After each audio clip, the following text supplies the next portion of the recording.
માળવા દેશમાં ધારાનગરી નામે એક મોટું શહેર હતું. ત્યાં ભોજ નામે રાજા રાજ કરતો હતો. આ નગરને 110 દરવાજા હતા, 32 બારીઓ હતી, 95 પરા હતા, 15 રસ્તાઓ હતા, પાણીના ઘણા ઘાટ હતા, 212 કૂવા અને વાવો હતી. અને તે નગરમાં ભાત ભાતના લોકો બહુ સુખથી રહેતા હતા. રાજાના દરબારમાં 1500 વિદ્વાન પંડિતો રહેતા હતા. અને વળી જે કોઈ માણસ નવી કવિતા રચી લાવતું હતું તેને રાજા ભોજ મોટું ઇનામ આપતો હતો. કવિ માઘ અને કવિ કાલિદાસ જેવા વિદ્વાન કવિઓ પણ આ દરબારમાં હતા.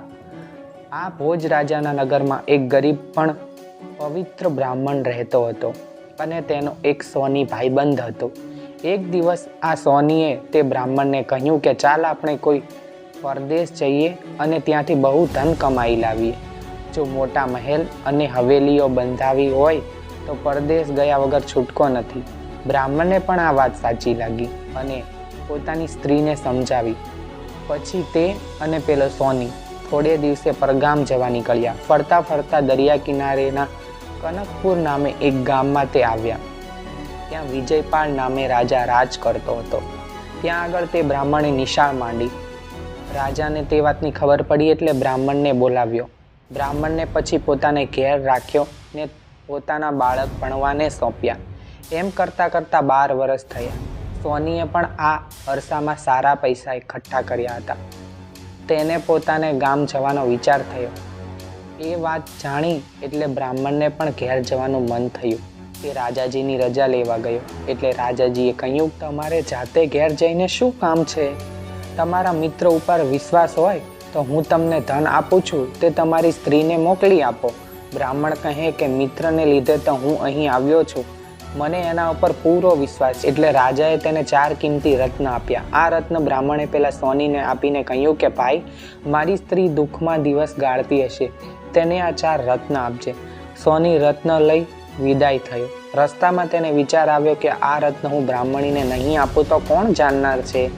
પોતાને ગામ પહોંચ્યા પછી તે સોનીએ ગામના 4 પટેલિયાઓને બોલાવી તેમને લાંચ આપી અને કહ્યું કે તમારે હંમેશા એમ સાક્ષી પૂરવી કે મેં 4 રત્ન બ્રાહ્મણીને આપ્યા છે.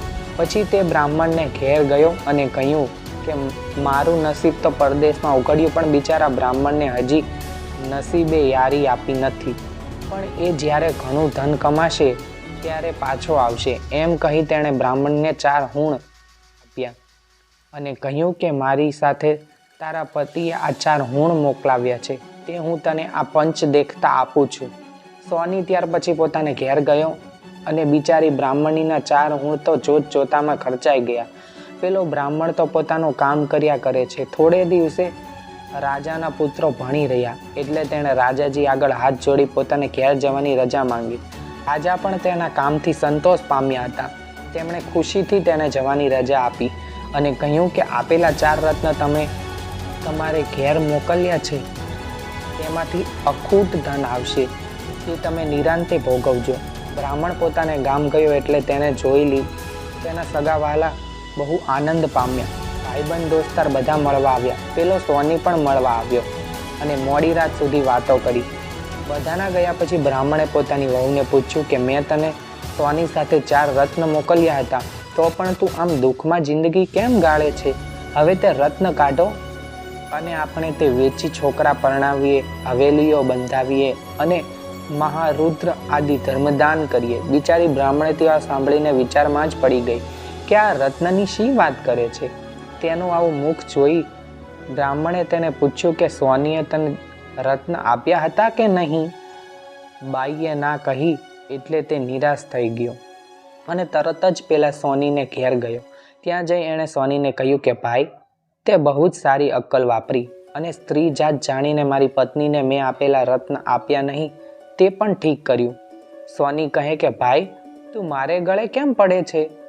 મેં તો રત્ન તારી સ્ત્રીને તરત જ આપી દીધા છે અને વળી 4 સાક્ષી પણ રાખ્યા છે. આ ઉપરથી તકરાર આગળ ચાલી અને બ્રાહ્મણે દરબારમાં જઈને ફરિયાદ કરી.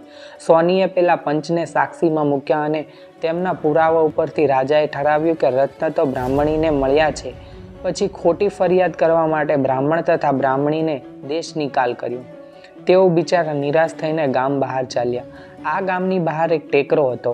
તે ટેકરા ઉપર એક રબારીનો છોકરો બેસતો હતો. તેને વિશે એમ કહે કે વાતું હતું કે તેની જાતમાં અક્કલ ઓછી હતી, પણ તે ટેકરાનું સત એવું હતું કે તે છોકરો ખરેખર ન્યાય તોડતો હતો. તેની સાથે ગામના 18 વર્ણના બાળકો રમતા હતા. આ બ્રાહ્મણ અને બ્રાહ્મણી તે ટેકરા આગળ થઈને રડતા રડતા જતા હતા. તેમને જોઈને પેલા બાળકો તેમને ગોવાળ પાસે લઈ ગયા, બધી હકીકત સંભળાવી. એટલે બધા છોકરાઓ ગામમાં દોડ્યા અને સોનીને તથા પંચના માણસોને બોલાવી લાવ્યા. સોનીએ પોતાની હકીકત કહી અને પંચના માણસોએ તેને ટેકો આપ્યો. પછી પેલા ગોવાળે પંચના માણસોને જુદા બોલાવ્યા, બધાને જુદા પાડ્યા. પછી કહ્યું કે તમે એ રત્ન જોયા હતા તો તેનો બરોબર ઘાટ મને બતાવો. આ લોકોએ તો રત્ન જોયા જ નહોતા, એટલે દરેક જણે મનમાં આવ્યો તેવો ઘાટ બતાવ્યો. કોઈએ ગોળ તો કોઈએ ચોરસ અને વળી કોઈએ ત્રિકોણ.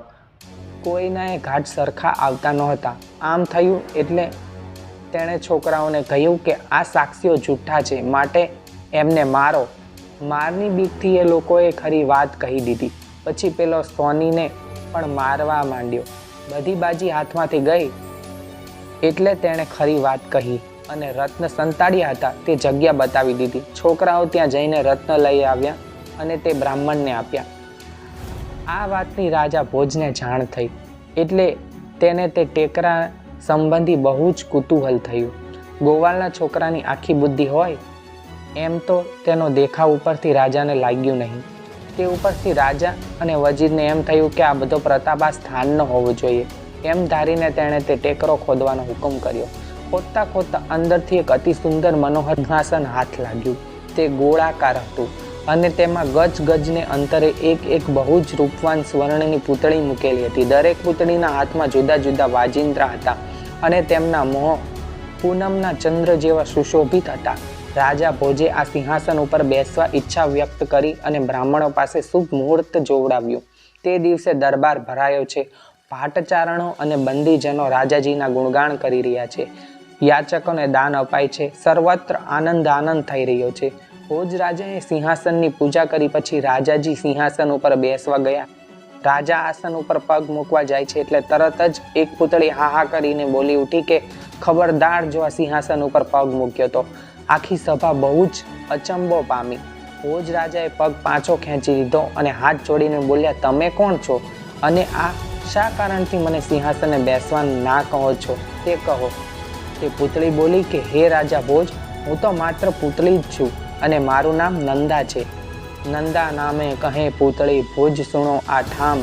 સિંહાસન વિક્રમ તણું, પરદુખ ભંજન નામ. તે સરખો દાતા થશે, તે બેસે એ કામ. બીજો સિંહાસન પૂજશે, નહીં બેઠાનું કામ. આ સિંહાસન તો પરદુખ ભંજન રાજા વિક્રમનું છે.